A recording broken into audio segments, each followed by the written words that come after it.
Civil superintendent DNA મુદ્દે પ્રતિક્રિયા આપી રહ્યા છે. લાઈવ એ સાંભળીશું. 80 ડેડ બોડીઝનું ડીએનએ કન્ફર્મેશન થઈ ગયું છે. 33 ડેડ બોડી એમના સગાવાલા લઈ ગયા છે. બે કુટુંબો આજે રાત્રે એમના સગાના ડેડ બોડી લઈ જશે. 13 કાલે સવાર સુધીમાં લઈ જશે. 21 લોકો એમના કુટુંબના જોડે પરામર્શ કરી વિચાર કરી અને અમને નોંધાવશે ટાઈમ એ વખતે આવીને લઈ જશે.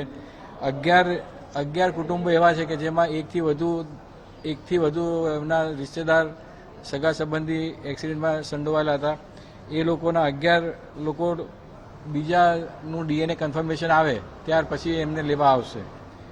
આ જે 33 ડેડ બોડીઝ અમે હેન્ડઓવર કરી એમાં અમદાવાદમાં 12, બરોડામાં 5, ખેડામાં 2, બોટાદમાં 1, ઉદયપુરમાં 1, મહેસાણામાં 4, જોધપુરમાં 1, અરવલ્લીમાં 1, આણંદમાં 4 અને ભરૂચમાં 2 આવી રીતે એનું ડિસ્ટ્રીબ્યુશન છે. Thank you.